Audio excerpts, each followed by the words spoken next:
With scrapped plans revealed and more, this is Pro Wrestling Central. My name is John, and you're watching the Wrestling Report.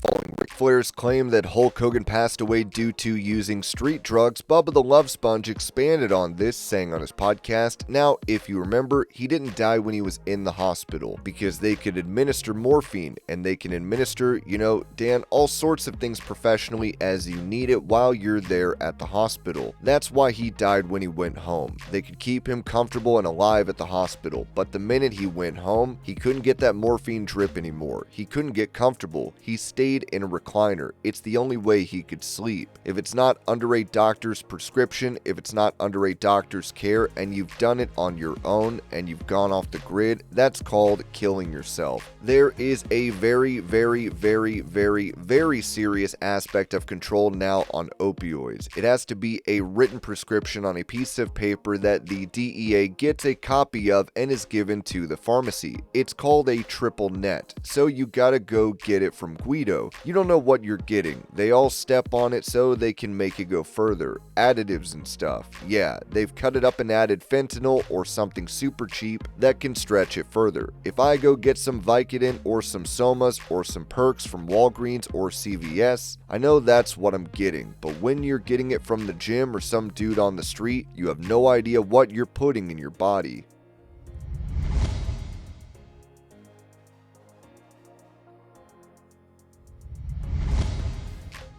Mentioning what her role will be in John Cena's final match in WWE, Stephanie McMahon told Megan Morant, "I'm actually co-hosting with Joe Tessitore, so I'm going to have to keep my emotions in check a bit. I haven't really thought about how I'm going to feel. I've only been thinking about John, but I have to say I've had the most unbelievable blessings in my life. To be there, to witness a star be born, and then see that star go out on their shield, so to speak, it's such a privilege. It's something I can't really put into words. I've never really thought about it from my perspective, but just being part of this business in any way is special, especially when it means being a part of someone's remarkable journey."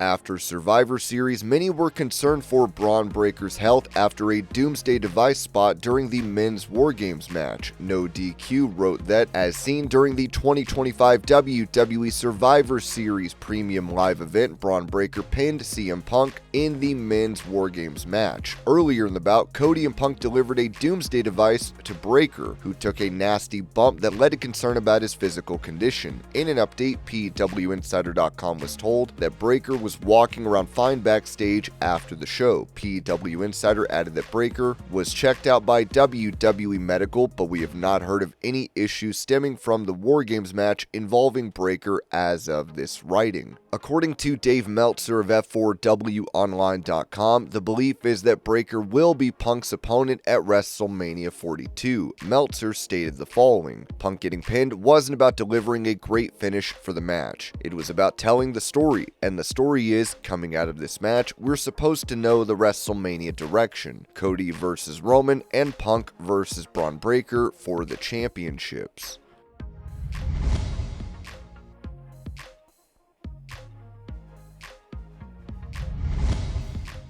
Opening up on the possibility of going after a singles title despite currently being in a tag team with Alexa Bliss, Charlotte Flair noted during the post-Survivor Series recap show, "I think for the last couple of years of my career, I've been struggling, feeling like I needed control. I thought I had a vision of what to do, what title I needed to hold, who I needed to be, how I needed to stay in the title picture, what kind of dominance I needed in that scene. I don't know what the future holds for me, whether that means winning again with Alexa Bliss or earning an opportunity to face Jade Cargill or Stephanie Vaquer. I just want to be better, so if I did get put back in the singles title scene, I'm going to give it everything I've got. I'm open to it. I've always wanted certain things, and wherever this journey takes me, I'm ready. People don't get this. Just because you've accomplished so much doesn't mean you lose your hunger. I would have never pictured myself here today 7 months ago."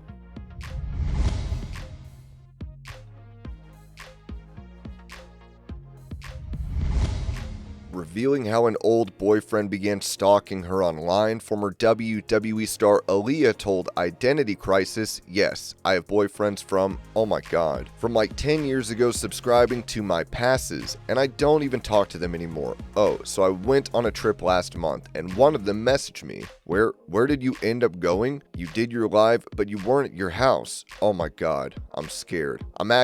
That's actually creepy. I'm actually scared. Blocked out everything."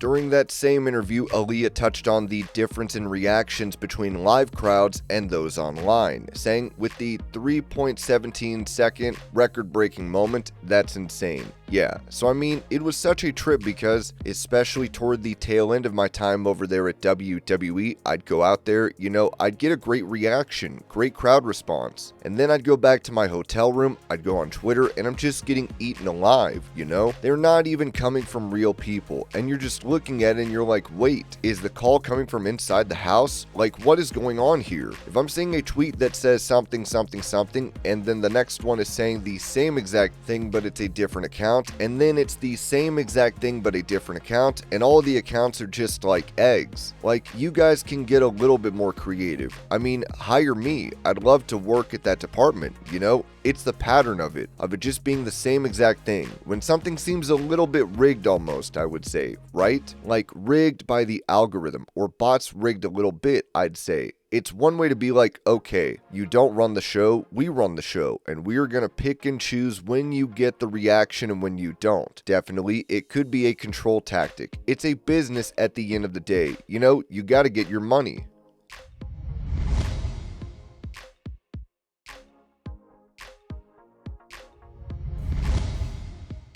Sending out a warning to fans that approach him in public, Jey Uso wrote this on social media: "If you see me in public, please don't walk up and poke me or touch me. How many strangers poke y'all ass in a day? About 38 for me."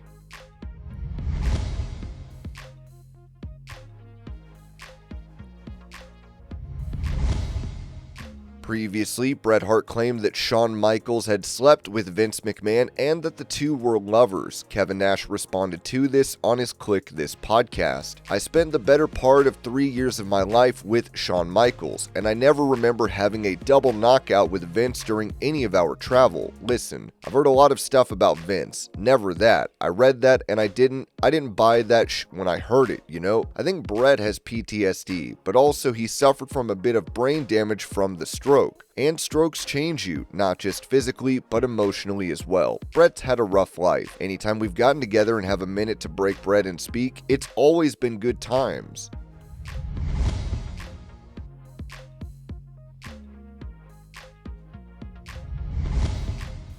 Staying on this topic, Eric Bischoff gave his take on Bret Hart's claim of Shawn Michaels and Vince McMahon being lovers, saying on his 83 Weeks podcast, "When I talk about a guy who's just hanging on, he's hanging on to this perception of him as the greatest there ever was. And not only a Canadian hero, which is whatever, but like a cultural hero of some sort. Dude, you were never that popular as a professional wrestler. You were over it. You sold a lot of stuff. You made a lot of money. But if you go back and you look at the revenue that WWE was reporting during the years you were champion, Bret, it wasn't a pretty picture. You just never got there, but you got so close. Why can't you just enjoy that as opposed to constantly, week after week after week, just burying people and making sure that you compare yourself and your virtues and your career to someone that you're dumping on? I don't know, man. It's just so bitter. I'm not joking. I think it's like clinical. If I was someone close to Bret, I'd suggest maybe go see a therapist or talk to somebody and just leave that baggage behind."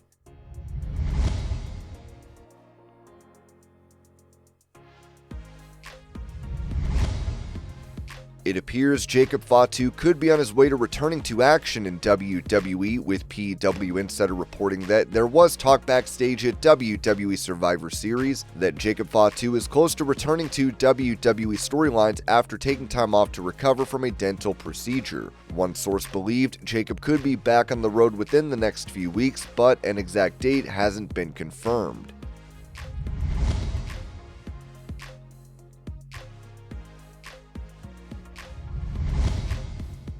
going over prior plans for the men's War Games match at Survivor Series, Ringside News wrote that Austin Theory was originally slated to be part of the WWE Survivor Series War Games main event, but a backstage reshuffle changed everything. According to the latest Wrestling Observer Daily Update, Theory was removed from the planned heel team after Jacob Fatu suffered an injury that forced WWE to speed up another major storyline. With Fatu out, WWE pivoted quickly, accelerating the Cody Rhodes vs. Drew McIntyre feud, which opened the door for both men to be added to War Games. Originally, he was supposed to be in War Games before the Jacob Fatu injury forced them to move up the Cody Rhodes vs. Drew McIntyre feud 1 month, and thus opened both of them up for War Games, with Rhodes as Fatu's replacement, and the feeling was McIntyre would fit better in the match than Theory. In the final lineup, the heel side included Bron Breakker, Drew McIntyre, Logan Paul, Brock Lesnar, and Bronson Reed, while the babyface team featured CM Punk, Roman Reigns, Cody Rhodes, and the Usos. Theory ended up off the official team, but he still had a part to play. Theory was the masked attacker who interfered in the match, blindsiding CM Punk with a brutal kick and stomp. That interference allowed Bron Breakker to hit a spear and score the pinfall, handing the win to Team Heyman. The change not only gave Theory a key behind-the-scenes role, but also contributed to the broader storyline direction heading toward WrestleMania 42. According to Dave Meltzer on Wrestling Observer Radio, WWE is now locking in Cody Rhodes versus Roman Reigns for the undisputed WWE Championship, and CM Punk versus Bron Breakker for the World Heavyweight title on the grand stage in Las Vegas. But at Survivor Series, Theory's removal from the main lineup was simply a matter of timing and fit, with McIntyre slotting in more naturally for the story being told.